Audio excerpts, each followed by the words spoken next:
Na ambao unasikiliza ni Amka na Baraka One TV, ikiwa tarehe 18 za mwezi wa 11 2025, majira ni saa 12 asubuhi saa za Afrika Kati, ikiwa saa 1 majira ya Afrika Mashariki, na mimi ni Rajab Wakili Kabonga. Ili kwanza kupata habari zetu za moto kila siku, tafadhali like pia subscribe Baraka One TV. Tuko pia Facebook pamoja na TikTok. Like na follow page zetu, na hivyo utakuwa kwanza kupata habari zetu za moto kila wakati. Na kwanza ni muhtasari wenyewe wa habari za moto. Kivu ya Kusini, wazalendo wapiga M23 eneo la Chivanga.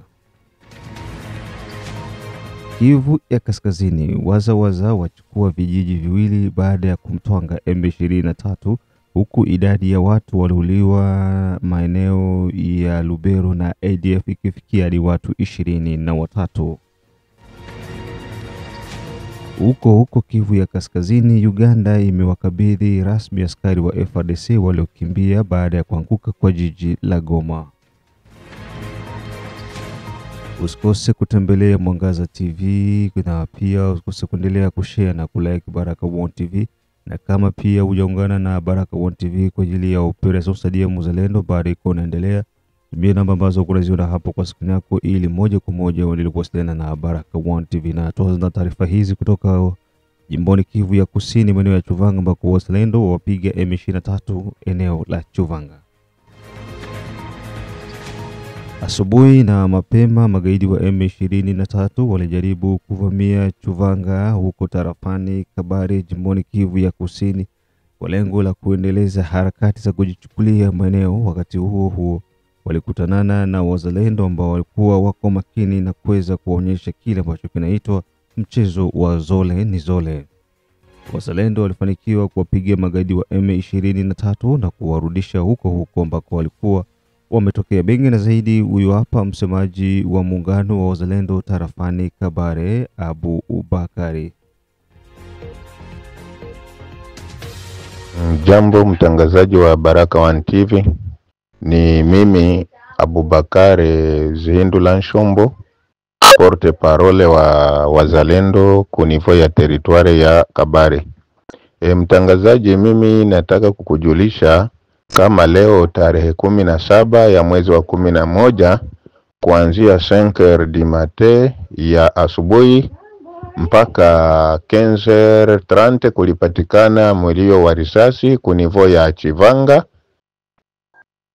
kando na parke ya Kauzi Biega. Wavamizi wa agresero wa M23 walikuja kuvamia ngome yetu ya wazalendo inayopatikana hapo Chivanga, lakini kwa kweli walikutana watoto wako imara, walikutana watoto wanajipanga vilivyo, na watoto kweli waliwaonyesha kama Kongo sio nchi yao, waliwaonyesha kuwa Kongo ni nchi ya mababu yetu, wakawaonyesha kabisa kama wazalendo walikubali kutetea nchi yao moja kwa moja. Mlio wa risasi ilisikilikana pembe zote za Chivanga, kwa sababu adui alikuwa amekuja kabisa amejipanga vilivyo. Isipokuwa watoto kabisa walimupiga kama kawaida, na kukaonekana vifo 10 upande wa adui, kukapatikana na majeraha 12 upande wa adui. Lakini kwa kweli Mwenyezi Mungu alisaidia, kwa sababu sehemu ambapo kambi yetu ilikuwa imefungwa ya wazalendo ambako walikuwa wanataka kuvamia ilikuwa ni kando na raia. Kwa kweli Mungu alisaidia, hatukupoteza askari upande wa wazalendo, hatukupoteza raia.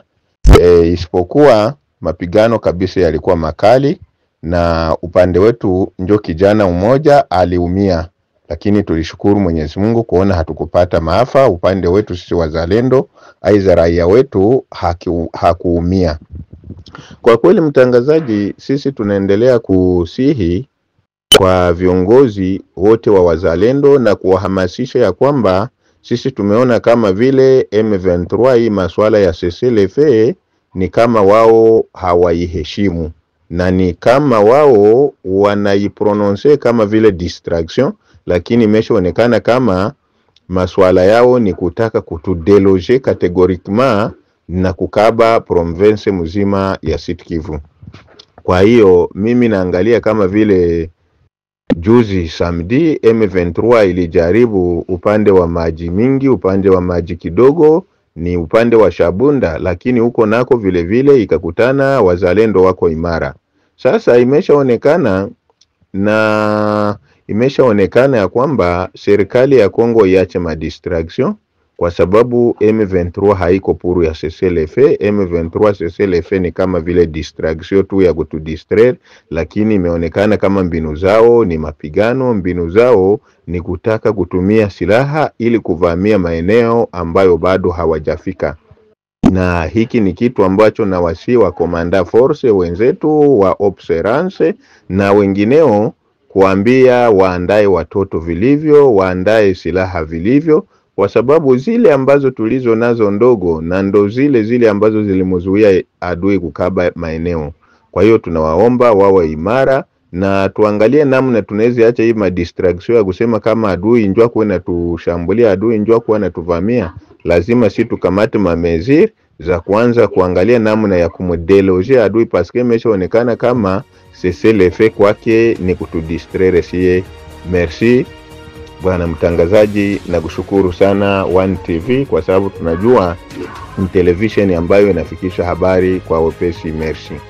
Hayo yako yanazidi kuendelea wakati huku serikali ya Jamhuri ya Kidemokrasia ya Kongo na magaidi wa M23 waliweza kusaini mikataba ya amani na kusitisha kushambuliana hiyo tarehe 16 za mwezi wa 11 2025. Ilitegemewa kwamba magaidi wa M23 wasingeanzisha mashambulizi yoyote wala kusogea eneo lolote, lakini imekuwa ni tofauti na jinsi watu wengi walivyokuwa wanategemea, huku raia na wananchi wakitaka serikali ya Jamhuri ya Kidemokrasia ya Kongo kuacha kulalamika, badala yake sasa watumie nguvu ili kuweza kuondoa magaidi wa M23.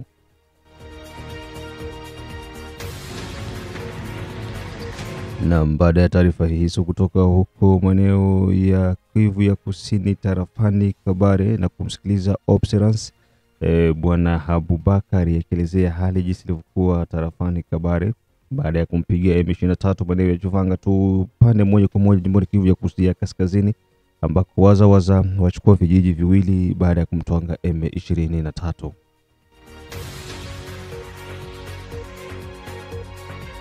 Vijiji vya Kashanje pamoja na Nyampanika ambavyo vinapatikana karibia na kitongoji cha Mweso ndani ya utawala wa Bashali tarafani Masisi huko jimboni Kivu ya Kaskazini viliweza kuingia mikononi mwa waza hiyo tarehe 16 kuamkia tarehe 17 za mwezi wa 11 2025 baada ya mapigano makali dhidi ya magaidi wa M23.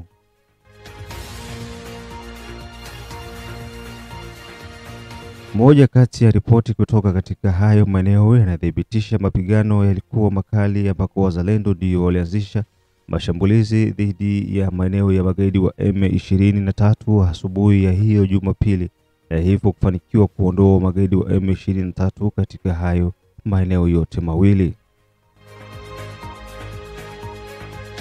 Wananchi katika hayo maeneo wameweza kukimbilia maeneo ya Mweso baada ya mapigano makali yaliyozuka kati ya waza na magaidi wa M23, huku hali ya usalama bado ikizidi kutokuimarika.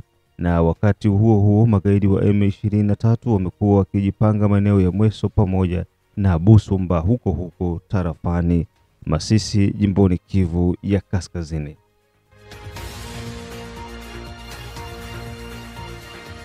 Hali ikizidi kuendelea, watu 20 ndio waliuliwa usiku wa tarehe 15 kuamkia tarehe 16 maeneo ya Manzia huko tarafani Lubero. Magaidi wa ADF walifanikiwa kuingia tarafani Lubero, kitongoji cha Manzia mkoani Kivu ya Kaskazini, na hivyo kusababisha mauaji ya watu kadha wa kadha. Zaidi waliuliwa ni wale walokutwa ndani ya kituo cha afya, na hivyo kuweza kupoteza maisha baada ya kukatwa na magaidi wa M23.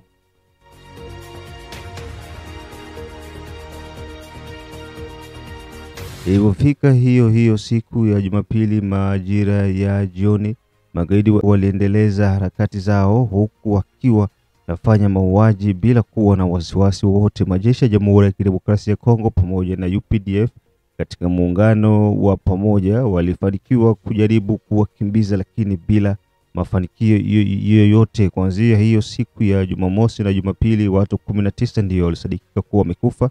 Ilipofika siku ya Jumatatu mpaka siku ya leo ni watu 23 ndio wameweza kuripotiwa na shirika la Msalaba Mwekundu kutoka katika hayo maeneo.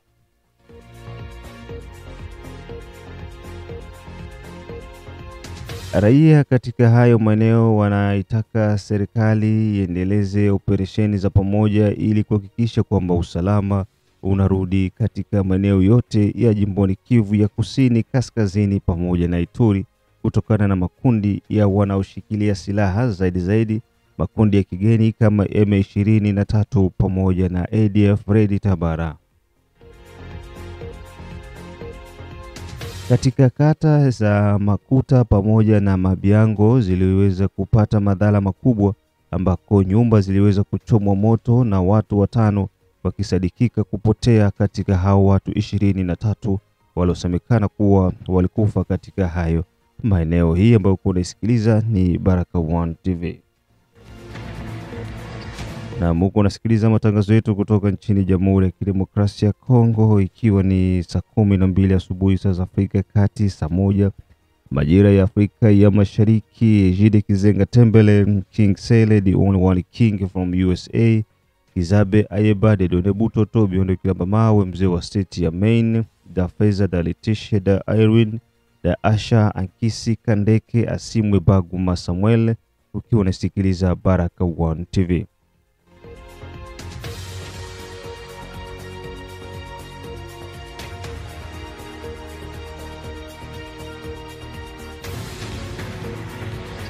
Na baada ya taarifa hizo tuingie huko jimboni Kivu ya Kaskazini. Uganda imewarejesha rasmi wanajeshi wa FARDC waliokimbia baada ya kuanguka kwa jiji la Goma. Serikali ya Uganda imeweza kuwarejesha wanajeshi 97 wa majeshi ya Jamhuri ya Kidemokrasia ya Kongo FARDC waliokimbia vita na kujikuta wamekimbilia Uganda baada ya kuanguka kwa jiji la Goma ambalo liliingiliwa na magaidi wa M23. Adhima hiyo ilifanywa hiyo tarehe 17 za Novemba mwaka huu 2025, ambako viongozi wa jimbo ya Kivu ya Kaskazini katika hafla iliyoandaliwa maeneo ya mipaka ya Kasindi Lubiriha, ambako serikali ya Uganda iliweza kuwaleta wanajeshi hao na kuwakabidhi kwa gavana wa kijeshi wa mkoa wa Kivu ya Kaskazini, Major Generali Evariste Kakule Somo, ambaye ni kamanda wa operesheni Sokola ya kwanza, Generali Mugisha Muleka Joseph pamoja na Generali Major Stephen ambao alikuwa akiwakilisha UPDF katika hali ya operesheni za Shujaa ambazo ni pamoja na majeshi ya Jamhuri ya Kidemokrasia ya Kongo na majeshi ya Uganda UPDF.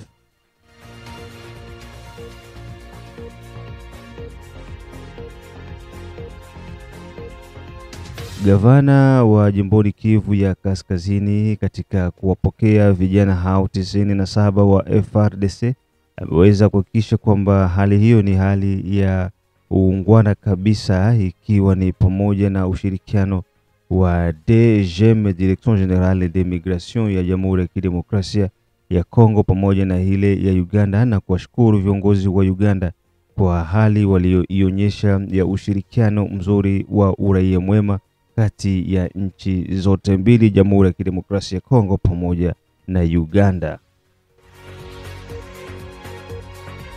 Kukabidhiwa kwa wanajeshi hao wa Jamhuri ya Kidemokrasia ya Kongo ni baada ya sintofahamu inayojitokeza sasa hivi kati ya Uganda na nchi zingine za Afrika ya Mashariki ikiwemo Tanzania pamoja na nchi ya Kenya. Jamhuri ya Kidemokrasia ya Kongo imekuwa ikishirikiana na Uganda katika operesheni Shujaa za pamoja za kuwasaka ADF, licha ya wakongomani wengi kutokuridhika na kazi zinazofanywa na majeshi hayo mawili, huku watu wakizidi kuuliwa mbele ya macho ya majeshi hayo mawili. Hii ambayo uko unasikiliza ni Baraka One TV.